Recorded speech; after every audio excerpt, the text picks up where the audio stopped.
Law college से मैंने law किया है, वहाँ से मैंने डिप्लोमा ऑफ टैक्सेशन लॉ किया है और पंजाब यूनिवर्सिटी हैले कॉलेज से एमफिल किया है और वहाँ से ही मैंने एमए पॉलिटिकल साइंस की जो है ना वो ख्वाबों की तकमील भी इंशाल्लाह मैं करूँगा और जज भी बनूँगा। पेपर में सारे नबियों के ओहदे बड़े हैं लेकिन आका का मनसब जुदा है। अस्सलाम वालेकुम नाजरीन, आप देख रहे हैं सक्सेस पाकिस्तान। नाजरीन, मेरे साथ मलिक आबिद साहब मौजूद हैं। कद इनका छोटा है लेकिन कारनामे इनके बड़े हैं। मेहनत की आला मिसाल इन्होंने कायम की है। इनके ज़बानी जानते हैं कि इनकी ज़िंदगी की कहानी, कितनी डिग्रियां इन्होंने हासिल की हैं, इन्होंने ये मुकाम कैसे हासिल किया। अस्सलाम वालेकुम। वालेकुम सलाम। सबसे पहले तो मैं आपका और आपकी टीम का शुक्रिया अदा करता हूँ। मैंने अल्हम्दुलिल्लाह पंजाब यूनिवर्सिटी लॉ कॉलेज से मैंने लॉ किया है, वहाँ से मैंने डिप्लोमा ऑफ टैक्सेशन लॉ किया है और पंजाब यूनिवर्सिटी हैले कॉलेज से एमफिल किया है और वहाँ से ही मैंने एमए पॉलिटिकल साइंस किया है। आपने एमफिल कॉमर्स में किया, उसके बाद आप लॉ में आ गए। एमफिल करने के बाद तो आपको बैंकिंग की जॉब करनी चाहिए थी, आपको किसी और जगह जाना चाहिए था। ये लॉ और कॉमर्स का क्या कॉम्बिनेशन?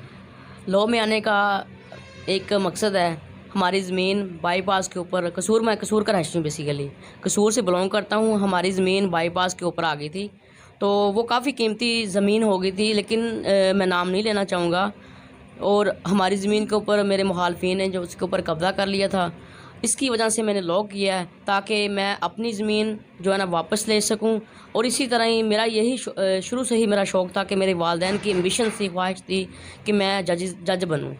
तो इसी वजह से मैंने लॉ भी किया है और अपने वालिदैन की जो है ना वो ख्वाबों की तकमील भी इंशाल्लाह मैं करूँगा, जज भी बनूँगा। पेपर में इस दफ़ा अपेयर होना जुडिशरी में। और जैसे ही मैं वकील बना हूँ अल्हम्दुलिल्लाह मैंने अपनी ज़मीन भी वापस ली है और भी कोई क्लाइंट मेरे पास आता है जिनके साथ नाइंसाफ़ियाँ हुई हैं, मैं उनको इंसाफ दिलाने की पूरी कोशिश करता हूँ। तो कॉमर्स से लॉ की तरफ आते हुए मेहनत करनी पड़ी, किन किन मुश्किलात का आपको सामना करना पड़ा? क्योंकि कॉमर्स एक डिफरेंट फील्ड है, लॉ एक डिफरेंट फील्ड है, तो इसके बारे में आप क्या कहेंगे, किन किन मुश्किलात का आपको सामना करना पड़ा? जी, मुश्किलात तो होती हैं। आप ज़ाहिर बात है, एक एमफिल एक दूसरी फील्ड है, आप एक फ़ील्ड चेंज करके दूसरी फील्ड में आते हो तो मुश्किलात तो होती हैं। लेकिन मैं ये समझता हूँ जो इंसान मेहनत करता है, लगन से मेहनत करता है, उसके लिए ये मुश्किलात जो होती हैं एक छोटी चीज़ रह जाती है। और मैं ये समझता हूँ कि हर पाकिस्तानी, जितने भी पाकिस्तान के अंदर लोग हैं वो लॉ बाइंडिंग होना चाहिए, उनको लॉ का पता होना चाहिए, फिर ही मुल्क के अंदर इंतशार नहीं फैलेगा।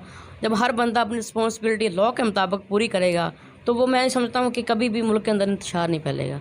ये लॉ बड़ी अच्छी फील्ड है, हर बंदे को करना चाहिए। आपका कद छोटा है, अल्लाह ताला ने आपको पैदा किया, इसमें कोई शक नहीं है। आप जब तालीम हासिल करते थे या आप वैसे ही माशरे में जब चलते थे तब लोगों का रवैया कैसा था, लेकिन आप जब वकील बन गए, एडवोकेट बन गए, तो अब लोगों का रवैया किस तरह का है? जी, इसका ये है कि अगर जिस माशरे के अंदर तालीम नहीं होगी, शऊर नहीं होगा, तो वो माशरा जहल सवर समझा जाता है। और जैसे ही माशरा तालीम हासिल करेगा और तालीम के थ्रू आगे बढ़ेगा तो मैं ये समझता हूँ कि लोगों की इज़्ज़त भी होगी, लोग अखलाक में भी अखलाक भी लोगों का अच्छा होगा। तो मैं ये समझता हूँ कि तालीम बड़ी ज़रूरी है। तालीम भी होना चाहिए, इंसान के अंदर शऊर भी होना चाहिए। जैसे हम गांव में रहते हैं, वहाँ पे लोग एक दूसरे को मजाक करते हैं क्योंकि वहाँ पे तालीम की कमी होती है। अब जैसे जैसे माशरा तालीम हासिल करेगा, लोगों के अंदर शऊर पैदा होगा, तो लोग एक दूसरे की इज़्ज़त भी करेंगे और लॉ बाइंडिंग भी होंगे। तालीम बड़ी ज़रूरी है।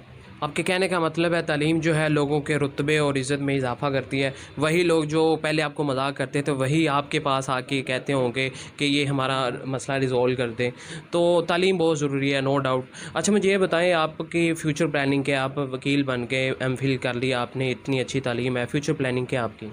जी, फ्यूचर प्लानिंग तो यही है कि मैं इंशाल्लाह जुडिशरी के एग्ज़ाम देने हैं, इंशाल्लाह मैं इसमें अपेयर होऊंगा, अल्लाह पाक इसमें भी मुझे कामयाबी देंगे। अब किसी भी काम में जब आप मेहनत करते हो, कंसिस्टेंसी उसमें रहती है, तो इंशाल्लाह अल्लाह पाक ऑटोमेटिकली आपको कामयाबी से हमकिनार करते हैं। अच्छा मलिक आबिद भाई, मुझे ये बताएं कि आपका यानी लॉ तो आप कानूनदान बन गए, आप ये बताएं कि इसके अलावा आपके यानी इंटरेस्टिंग है, किस शोबे के अंदर इंटरेस्टिंग है, और डेली लाइफ में आपकी क्या रूटीन है? डेली लाइफ में कानून की किताबें पढ़ना, मैं इसमें मेरा बड़ा शौक़ है, पैदा हो गया है, इंसान को करना पड़ता है। और दूसरी बात यह है कि मैं क्रिकेट भी खेलता हूँ और मैं नात वगैरह भी बड़े शौक़ से पढ़ता हूँ। ये भी मेरी, इसमें अल्लाह पाक ने मुझे काफ़ी इज़्ज़त दी है। ये तो अल्लाह का बहुत बड़ा एहसान है कि आप रसूलुल्लाह सल्लल्लाहु अलैहि वसल्लम की तारीफ़ करते हैं, नात पढ़ते हैं। तो हमारे नाज़रीन को भी सिर्फ़ 2 अशआर नात के जी मैं सुना। सारे नबियों के ओहदे बड़े हैं, लेकिन आका का मन सब जुदा है। वो इमाम सफ़े अम्बिया है, उनका रुतबा बड़ों से बड़ा है, और नाम जन्नत का तुमने सुना है। मैंने उसका नज़ारा किया है। मैं यहाँ से तुम्हें क्या बता दूँ,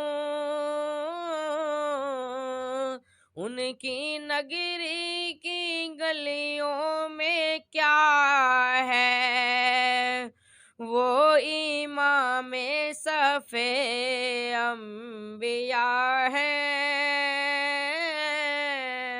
उनका रुतबा बड़ों से बड़ा है। माशाल्लाह, बहुत ही प्यारी आवाज़ है आपकी। आप रसूलुल्लाह सल्लल्लाहु अलैहि वसल्लम की तारीफ़ में नात कुछ इशार पढ़ रहे थे। अच्छा मलिक आबिद भाई, मुझे ये बताएं कि जो लोग अल्लाह ताला ने उनको इस तरह का, यानी कद छोटा होता है, रंग उनका सांवला होता है, या कोई माजूर पैदा होता है, उनको आप क्या पैगाम देना चाहेंगे? क्या लोगों की बातों में आना चाहिए, या मेहनत करनी चाहिए, या उनको कोई पैगाम दे दें? देखें, ये अल्लाह ताला की अता होती है। हम अल्लाह ताला की बनाई हुई चीज़ को हम बुरा नहीं कह सकते। वो लोग डिसहार्ड नहीं हों, बल्कि वो मेहनत करें, उनको इतनी इज़्ज़त मिलेगी, क्योंकि खुदा जब आपसे एक चीज़ छीन लेता है, उसे लाखों देता है। तो अब वो इस फ़ील्ड में, अपनी फ़ील्ड के अंदर आकर मेहनत करें, इतनी इज़्ज़त मिलेगी, खुदा जाने कि आप सोच भी नहीं सकते। अब अल्हम्दुलिल्लाह मुझे कसूरबार ने, सारे वकला बरादरी ने, और इवन तो कोई भी मुझे शख्स मिलता है, इतनी इज़्ज़त देता है कि अल्लाह का मैं शुक्र किस मुँह से अदा करूँ, वो मेरे लिए नाकाफ़ी होगा। जी तो नाज़रीन, जैसा कि आप लोगों ने देखा कि मलिक आबिद भाई हमारे माशरे में मेहनत की काला मिसाल है। अल्लाह ताला ने इनको जिस तरह का भी पैदा किया, इन्होंने मेहनत की। वही लोग जो इनका मजाक उड़ाते थे, वही आप इनके पास आके मशवरा लेते हैं।